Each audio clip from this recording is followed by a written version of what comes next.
Assalamualaikum warahmatullahi wabarakatuh. Bismillahirrahmanirrahim. Alhamdulillahirabbil alamin. Wassalatu wassalamu ala asyrafil anbiya'i wal mursalin sayyidina wa maulana Muhammadin wa ala alihi wa ashabihi ajma'in. Amma ba'du. Anak-anakku pemirsa Matsa Suka TV yang berbahagia. Pertama-tama, marilah kita panjatkan puji syukur alhamdulillah kehadirat Allah Subhanahu wa taala atas limpahan rahmat, nikmat sehingga kita dalam keadaan sehat wal afiyah. Shalawat serta salam marilah selalu kita sanjungkan kepada junjungan kita Nabi besar Muhammad sallallahu alaihi wasallam. Semoga kita selalu mendapatkan syafaatnya nanti di yaumil qiyamah. Amin. Pemirsa yang kami hormati, kita memasuki bulan yang penuh mengandung sejarah, yaitu 1 Muharram dan 17 Agustus. Dan kebetulan terjadi dalam 1 bulan Agustus ini. Mari kita peringati bersama-sama dengan penuh memaknainya. 1 Muharram merupakan tahun baru Hijriah dalam Islam yang penetapannya terambil dari hijrah Rasulullah dari Mekah ke Madinah sebagai pembebasan dari berbagai tekanan dan ancaman dari kaum kafir Quraisy menuju kehidupan yang lebih baik. Sedangkan 17 Agustus merupakan hari kemerdekaan Negara Kesatuan Republik Indonesia yang tentunya juga merupakan manifestasi dari terbebasnya bangsa ini oleh tekanan dan penindasan para penjajah tanah air, yang merupakan pil pahit yang telah ditelan oleh bangsa Indonesia selama 350 tahun. Ini merupakan waktu yang tidak singkat. Dari kedua peristiwa hari besar ini, marilah kita peringati dan kita jadikan sebagai pelajaran bahwa kita dihadapkan pada peristiwa yang sama dengan porsi berbeda.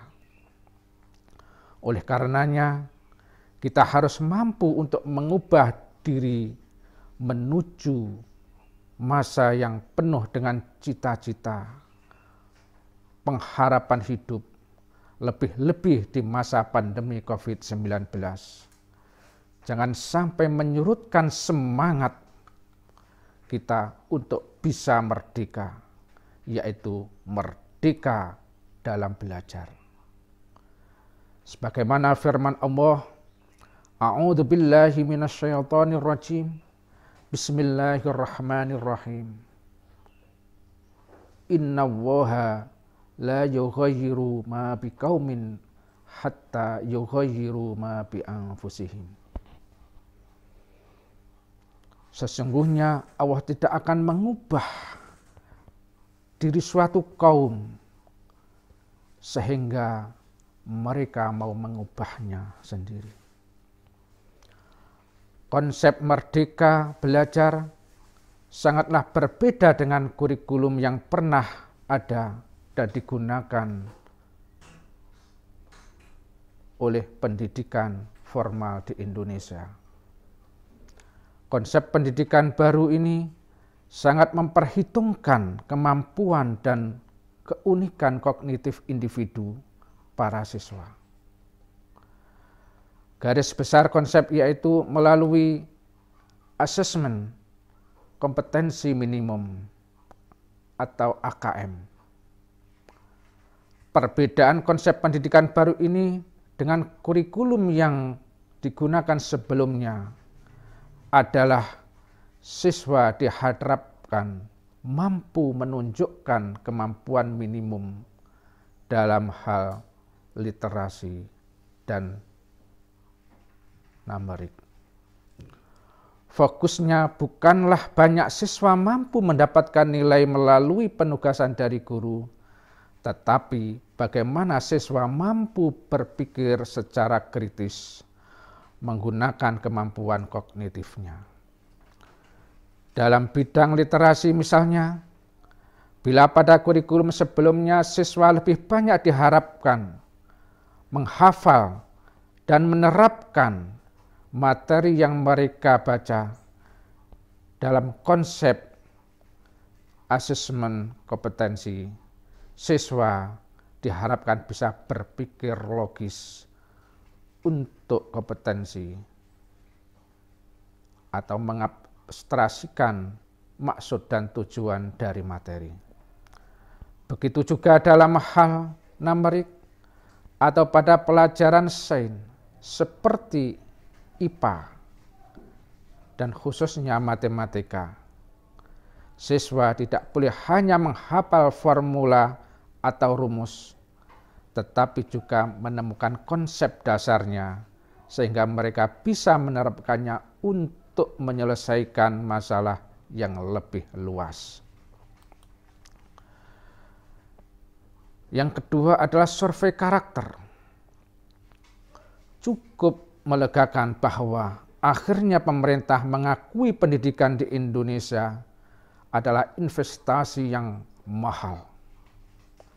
Sebab setiap daerah memiliki keunikan manusia yang berbeda-beda dan tidak mungkin dipaksa untuk menerapkan satu sistem dengan indikator tetap. Pada konsep survei karakter, pemerintah akan menilai secara menyeluruh terkait kualitas pendidikan di madrasah. Bukan hanya tentang hasil belajar, tetapi juga ekosistem dan infrastruktur pendidikan yang tersedia. Dengan kata lain, pengembangan kualitas pendidikan bukan lagi tentang penerapan indikator kualitas tetapi berdasarkan data hasil survei terbaru terhadap madrasah. Yang ketiga, perluasan penilaian hasil belajar. Satu hal paling menarik dalam konsep merdeka belajar ini adalah adanya perluasan penilaian hasil belajar siswa yang tadinya hanya dari nilai ujian nasional menjadi penugasan dan portofolio. Kedepannya siswa akan diberikan ruang untuk bisa mengembangkan diri mereka sesuai minat dan bakat.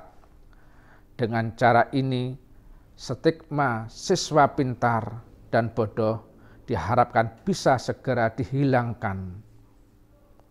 Sebab manusia memiliki bakat alami yang berbeda-beda dan tidak bisa ditentukan dengan tes formal. Terakhir adalah pemetaan kualitas pendidikan hingga sampai ke 3T, yaitu daerah terdepan, terluar, dan terbelakang. Merdeka belajar juga dapat diartikan keadilan terhadap akses pendidikan yang setara bagi seluruh siswa di Indonesia.